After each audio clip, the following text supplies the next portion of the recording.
What's going on, everyone? We are back. This is Jamie's Reviews. I am Jamison Michael, and today's guest is me. Now, I will tell you more about myself, but I'd rather not make this video any longer than it needs to be. So the Hoka Clifton is the main shoe in the Hoka lineup. The shoe that is known to have all the cushion, combined with that unique Hoka roll-off feel. And here we are with the new Clifton 7. So what is new about it? Well, aesthetically, the Clifton 7 has an entire makeover, mostly in the upper. So let's just start there. So we have an open engineered mesh that maintains that higher quality feel of last year's model. No excess overlays, no extra nonsense, just good ventilation throughout the shoe, and a lightly padded semi-attached tongue and smoothly padded heel cup. The only thing worth noting is this new flaring out heel tab, which reminds me of almost every other shoe brand that came out in the past year. They're all doing it, so I just accept it. And honestly, it did not enhance or harm the shoe in any way. And I didn't notice it while running, which I guess is good. Now what I did notice is the lack of a pull tab.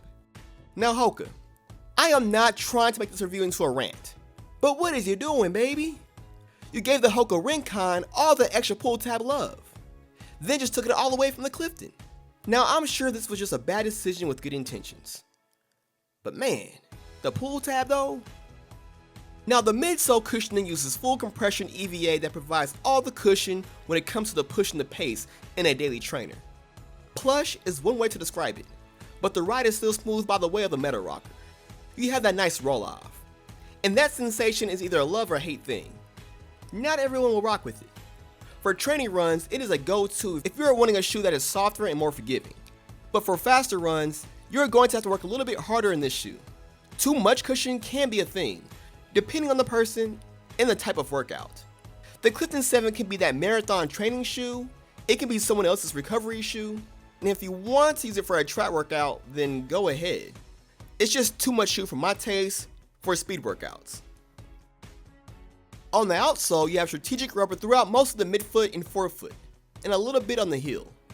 I think for what the Clifton 7 is trying to do, it has a good amount of rubber. Good enough to add some grip and some durability, but not too much to where it weighs the shoe down. It's a good balance. So is the Clifton 7 the best Clifton yet? I would say yes and no. The Clifton 6 had a great fit, and this Clifton 7 has a very similar fit.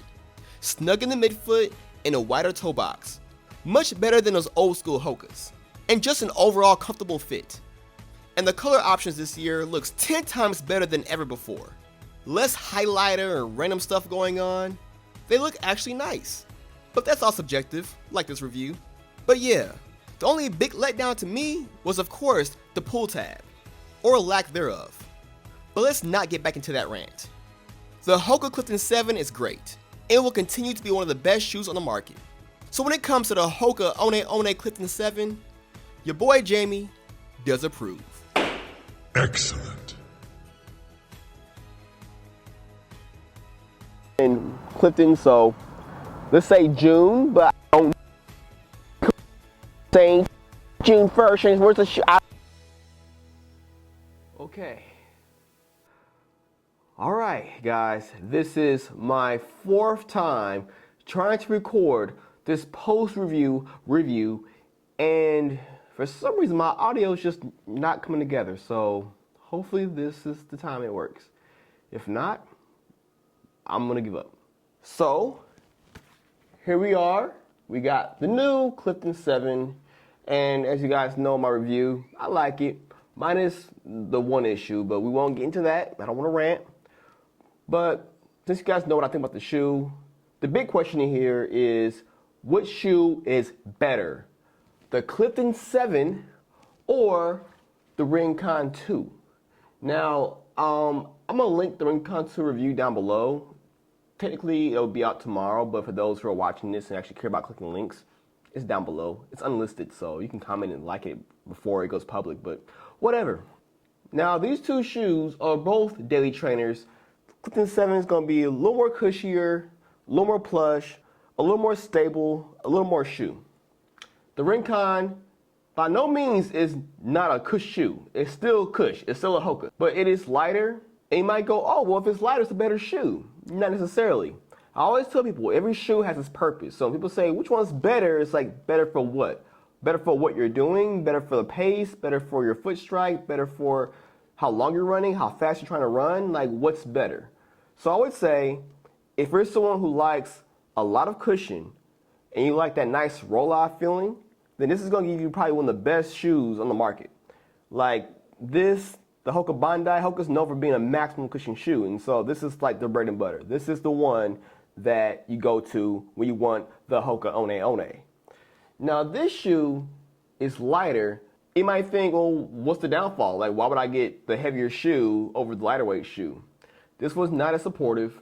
It's not gonna last as long, but it is a good shoe if you're someone who's like, I want a lot of cushion, but I want a little bit less shoe. This is the way to go in that case. But if you're like, you know what, I need a heavy duty, I'm a heavier person, I want more cushion, I want more support, you know, I got a lot more going on, then this one is the go-to. Like, this is the main shoe. And someone says, I want to try a Hoka, this is when you show them. This is the main one. If you hate this shoe, you'll pretty much hate all of them. So more supportive, lighter. Cushier, a little less cushier. I can't call it firm, it's because it's not that. It's still a cushion shoe. Both have 5mm drops. Now for me, the Clifton 6 will become more of a longer run recovery shoe. Like, I don't plan on going fast on this thing, but it's gonna be very comfortable and it sets your legs for like the fast days. This for me is more like an everyday shoe, like a training shoe. Now for me, last year's version, which is very similar to this version, lasts me about 200 miles before I notice a difference. And I don't mean like the shoe's done at 200 miles, like you can go more if you like. But as far as me getting a fresh pair compared to my used pair, I can feel a difference between the pairs. So I'll say at about 200 miles, you'll be able to feel that difference. But hey, if you could go 1,000 miles in your last year's pair, I'm not gonna argue with you, I'm just saying. This is my opinion. But yeah, 115, 130. I think right now, I mean, as far as road running, these are the two most popping shoes in Hoka. So you really can't go wrong if you like Hoka. If you don't like Hoka, you're probably not watching the video right now. But yeah, anyway, you guys, I just want to say thank you for supporting the channel lately. I know there's been a lot of changes. Pretty much this channel's become me and Megan tag teaming because typically I'll have young Noah, Mary Beth, young Gretchen, Vinny Ray, you know, the whole group. And it's just, with this whole coronavirus thing, we can't do as much and it's less resources to come by. So, and also shout out to Megan because she's really been stepping up for the channel. Like, honestly, without her right now, these last 3 or 4 weeks, I don't think half the videos we got would even be up, including today's video. I mean, I was running in the video. Many people don't know, but it is very, very difficult to record in the method that we record in. So for her to kind of step up and at least give it a try, like, that's just a shout out to her. So if you guys can, hashtag thank you Megan, give her a follow on Instagram, and yeah, she's posting more stuff. So, you know, and maybe you'll see more of me on camera. Maybe she'll be more of a camera person that could be on screen. Now you guys would hate that. Soon we'll be having some returning faces to the channel. We found ways to work around the situation, so we're gonna be a little surprise for you guys later, probably this month. I know we can make it this month. So yes, once again, thank you, especially to the Patreons. I mean, I've been having like 5 people in the last like month that just signed up for the Patreon, like $1 a month, $2 a month. Thank you a lot. I know it may not seem like much, but it really means a lot because I know people think I'm sponsored and all these brands are paying me. They're not. But yeah, the channel's still going. So if you haven't already, subscribe to the channel. I mean, if you're watching this, just subscribe. It helps me out. Makes it look good. But yes, thank you, thank you, thank you. Hopefully, I'll see you guys soon. I had a couple of boxes come in today from a brand called Nike. Some shoes.